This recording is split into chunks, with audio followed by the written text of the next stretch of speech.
Hello दोस्तों, नमस्कार, सुप्रभात।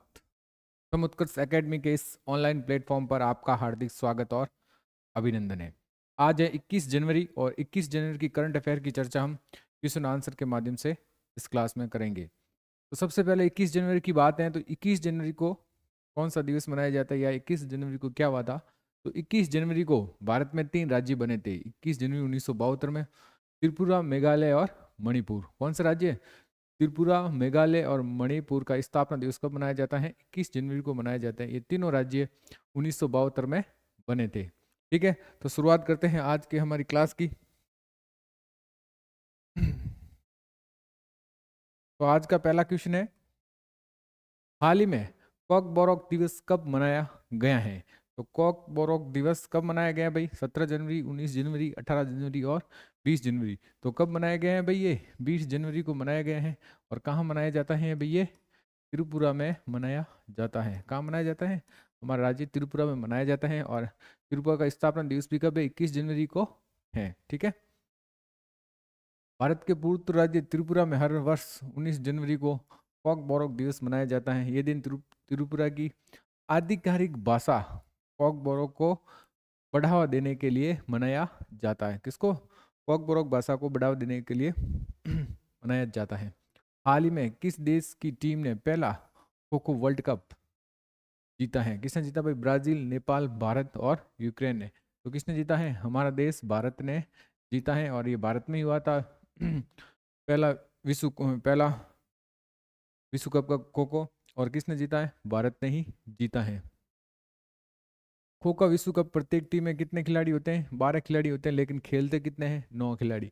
प्रत्येक खेल के दौरान कितने खेलते हैं? केवल 9 खिलाड़ी ही मैदान में खेलते हैं। पहला आधुनिक खो खो प्रतियोगिता 1914 में कब पुणे में आयोजित किया गया था? 1936 में बर्लिन ओलंपिक खेल में 3 भारतीय पारंपरिक खेल खो खो, कबड्डी और मल्लखंब को प्रदर्शन खेल के रूप में शामिल किया गया था। पहली एशियाई चैंपियनशिप 1986 में कोलकाता में आयोजित की गई थी। Kho kho federation of India Bharat में खो खो संचालन करने वाली संस्था है। इसकी स्थापना कब हुई थी? 1955 में। मुख्यालय नई दिल्ली। और इनके अध्यक्ष कौन है? सुधांशु मित्तल। कौन है? सुधांशु मित्तल। अभ्यास ला पॉरेस भारत और कौन सा जहाज शामिल हुआ इसमें? अभ्यास ला पॉरेस में भारत का कौन सा जहाज शामिल हुआ है? आईएनएस बम्बई, आईएनएस सूरत, आईएनएस विशाखापट्टनम और आईएनएस विशाल। तो कौन शामिल हुआ भाई? आईएनएस बम्बई शामिल हुआ है। ये बहुत देशों का एक अभ्यास है जो इंडोनेशिया के मलक्का जल संधि पर आयोजित किया जाता है। और इसका पहला संस्करण 2019 में हुआ था फ्रांस में। बहुराष्ट्रीय अभ्यास ला पेरिस 2025 का आयोजन हिंद महासागर और प्रशांत महासागर के बीच मलक्का, सुंडा और लॉब्रेक जलडमरू के मध्य हुआ है। यह अभ्यास भारत के अलावा France, Indonesia, Australia, America, United kingdom, Malaysia, Singapore और कनाडा की नौसेनाएं शामिल हुई है। अभ्यास में भारत की ओर से आईएनएस मुंबई शामिल हुआ है। इसका आयोजन 16 से 24 जनवरी 2025 तक किया जाएगा। यह अभ्यास का मकसद समुद्री सुरक्षा को मजबूत करना, समुद्री संकटों का सामूहिक रूप से सामना करना है। इस संयुक्त अभ्यास के पहले संस्करण की शुरुआत कहाँ पर हुई थी? फ्रांस में। और कब हुई थी? 2019 में हुई थी। अब प्रमुख युद्ध अभ्यास कौन कौन से हुए थे 2025 में, वो देख लेते हैं। टेलनेक्स किसके बीच हुआ? भारत और श्रीलंका पर। कहाँ पर हुआ था? विशाखापट्टनम में हुआ था। डेजर्ट नाइट कहाँ पर हुआ था? भारत और फ्रांस और यूएई के बीच में कौन सा अभ्यास होता भाई? Desert night. और ये कहाँ हुआ था? अरब सागर में। सिम्बैक्स किसके बीच होता है? भारत और कंबोडिया के बीच। कौन सा? सिम्बैक्स। हरिमऊ शक्ति ये किसके बीच में होता है भाई? भारत और मलेशिया के मध्य होता है। क्रूड शक्ति भारत, इंडोनेशिया और मलेशिया के बीच हुआ। और कहाँ हुआ भाई? जकार्ता, इंडोनेशिया में क्रूड शक्ति का अभ्यास हुआ था। अग्नि वॉरियर अभ्यास कहाँ किसके बीच होता है? भारत और इंडोनेशिया के बीच। और कहाँ पर हुआ भाई? ये महाराष्ट्र में हुआ है। विनबैक्स भारत और वियतनाम के बीच। अंबाला और चंडी मंदिर हरियाणा के यहाँ हुआ है। अष्ट हिंद भारत और ऑस्ट्रेलिया के बीच कहाँ पर हुआ है? पुणे, महाराष्ट्र में हुआ है। प्रहार किसके बीच में होता है? भारत और अमेरिका के बीच हुआ है। सिनबिक्स भारत और सिंगापुर के बीच कहाँ पर? विशाखापट्टनम में हुआ है। कहाँ पर हुआ है? विशाखापट्टनम हुआ है। नीलम अलवहर भारत और ओमान के बीच गोवा के तट पर हुआ है। मालाबार भारत, ऑस्ट्रेलिया, जापान और अमेरिका के मध्य हुआ है। स्टार्टअप इंडिया के कितने वर्ष पूर्ण हो गए हैं? 12 वर्ष, 15 वर्ष, 9 वर्ष और 10 वर्ष। तो कितने वर्ष हुए भाई? 9 वर्ष पूर्व हो गए। 16 जनवरी 2014 को इसकी क्या हुई थी? शुरुआत हुई। और लागू कब हुआ था? 16 जनवरी 2016 को हुआ था। इसकी शुरुआत कब हुई थी भाई? 16 जनवरी 2016 को इसकी शुरुआत हुई थी। ये भारत सरकार की एक पहल है। इसका मकसद देश में नवाचार, स्टार्टअप को बढ़ावा देना। पहल के तहत उद्यमियों और किफायती व्यवसाय को वित्त दिया जाता है। अमेरिका और चीन के बाद भारत दुनिया का तीसरा सबसे बड़ा स्टार्टअप इकोसिस्टम है। भारत में 100 से ज्यादा क्या है? यूनिकॉर्न है।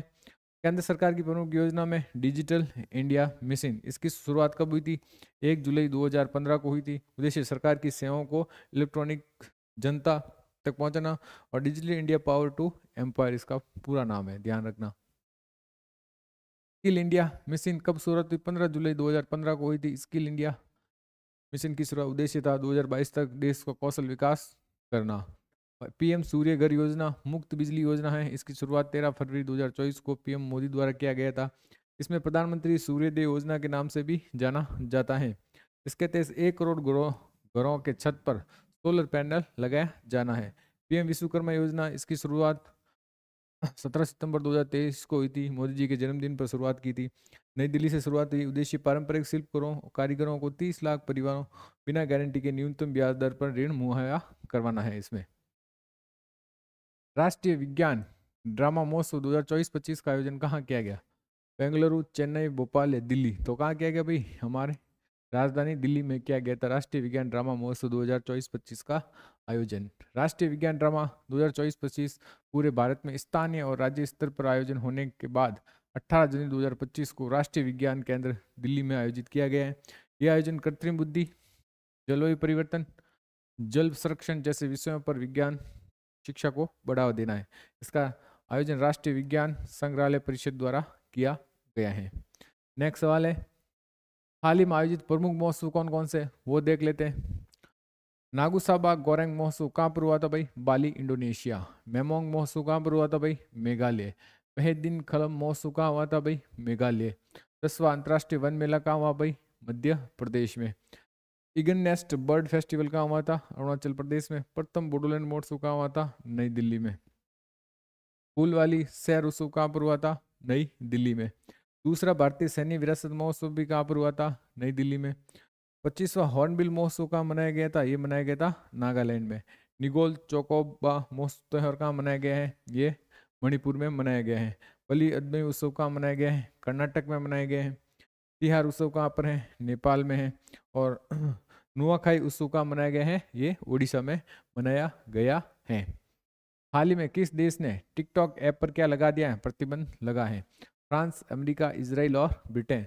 तो कहाँ पर लगा भाई? अमेरिका ने टिकटॉक पर क्या लगा दिया है? प्रतिबंध लगा दिया है। बात अमेरिका की है। अमेरिका के राष्ट्रपति डोनाल्ड ट्रंप ने हाल ही में 20 जनवरी को क्या ली है? शपथ ली है। वो 47वें नंबर के राष्ट्रपति बने हैं।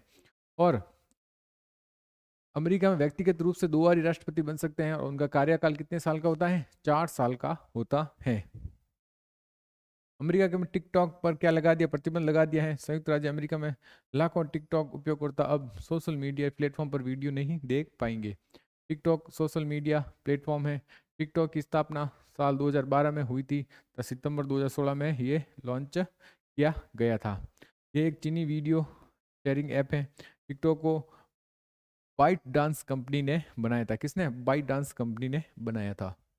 अमेरिका के राष्ट्रीय सुरक्षा सलाहकार जैक सुल्विन 2 दिवसीय भारत की यात्रा पर आए हुए हैं।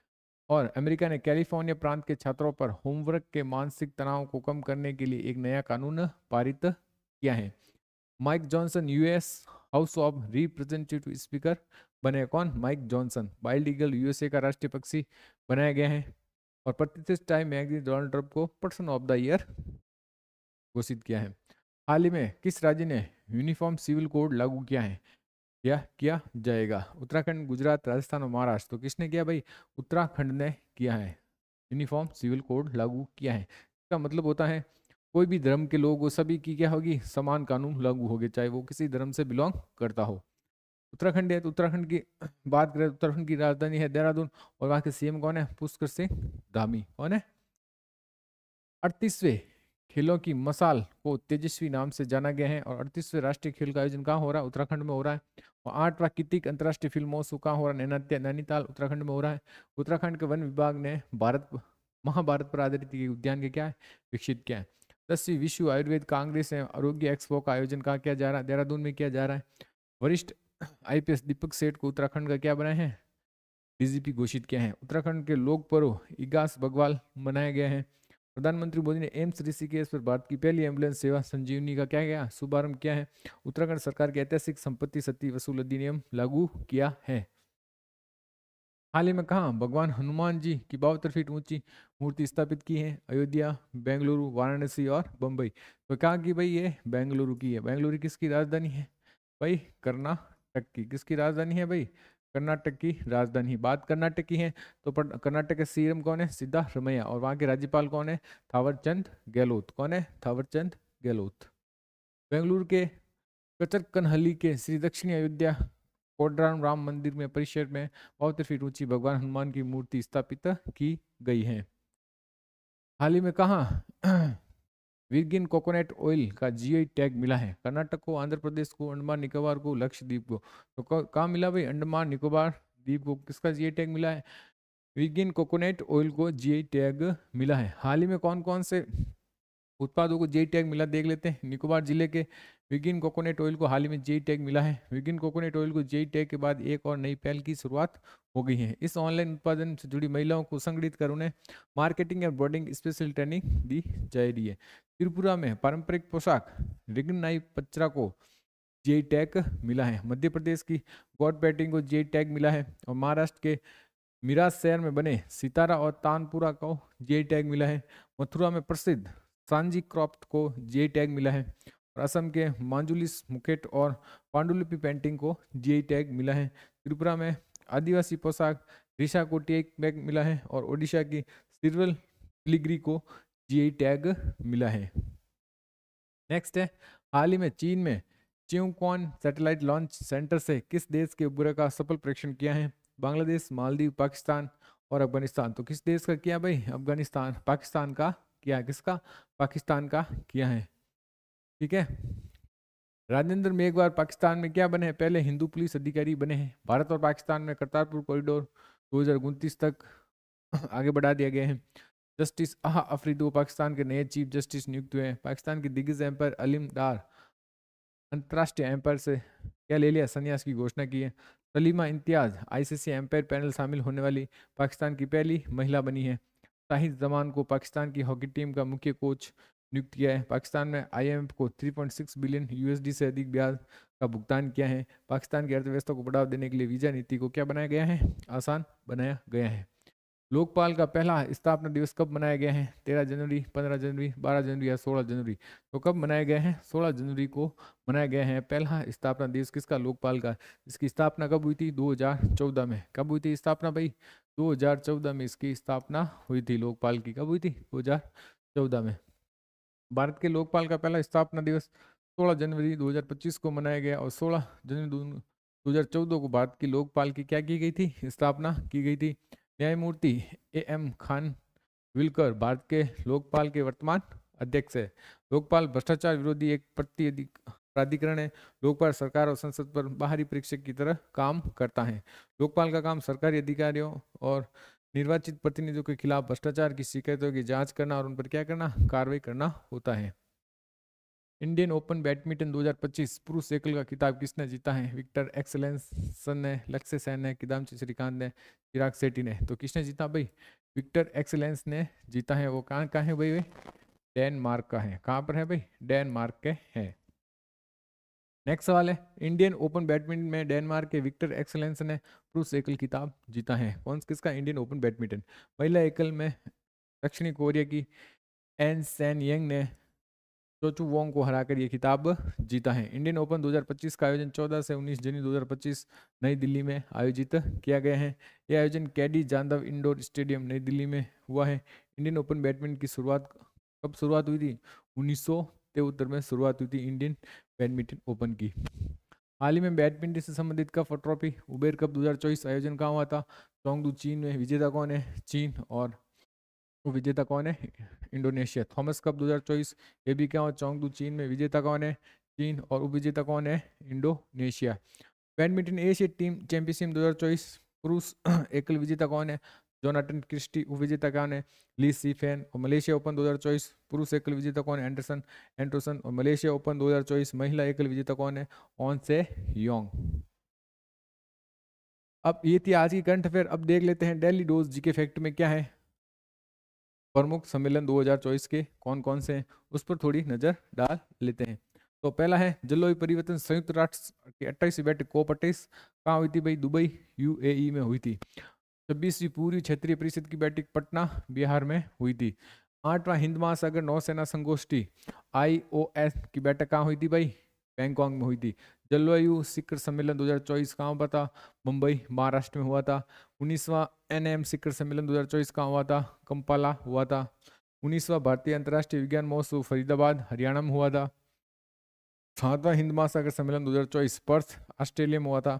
मोबाइल वर्ल्ड कांग्रेस 2024 कहाँ होता, बार्सिलोना स्पेन में हुआ था। 13वां WTO त्रिस्तरीय सम्मेलन 2024 कहाँ होता, अबू धाबी UAE हुआ था। पहला परमाणु ऊर्जा शिखर सम्मेलन 2024 कहाँ था, ब्रुसेल्स बेल्जियम हुआ था। और 26वां ऊर्जा कांग्रेस सम्मेलन 2024 कहाँ हुआ था, रॉटरडैम नीदरलैंड में हुआ था। ये थी डेली डोज जीके की जीके फैक्ट।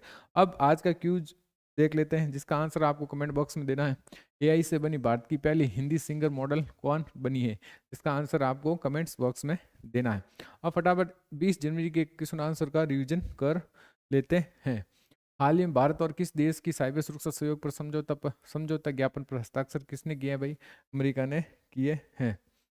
हाल ही में अमेरिका में कहा भारतीय वाणिज्य दूतावास खुलेगा, तो कहाँ खुलेगा भाई, लॉस एंजलिस में। कहाँ खुलेगा, लॉस एंजलिस। हाल ही में किस देश के सुप्रीम कोर्ट पर हमला हुआ है, तो वो कौन सा देश है भाई, ईरान है। कौन सा देश है, ईरान। हाल ही में 100 से अधिक यूनिकॉर्न के साथ तीसरा सबसे बड़ा स्टार्टअप इकोसिस्टम बना है, कौन बना है, भारत। अमेरिका और चीन के बाद भारत कौन सा, तीसरा स्थान है। हाल ही में प्रधानमंत्री मोदी ने कितने लाख स्वामित्व संपत्ति कार्ड बांटे हैं, तो कितने लाख बांटे हैं भाई, 50 लाख बांटे हैं। 65 लाख बांटे हैं।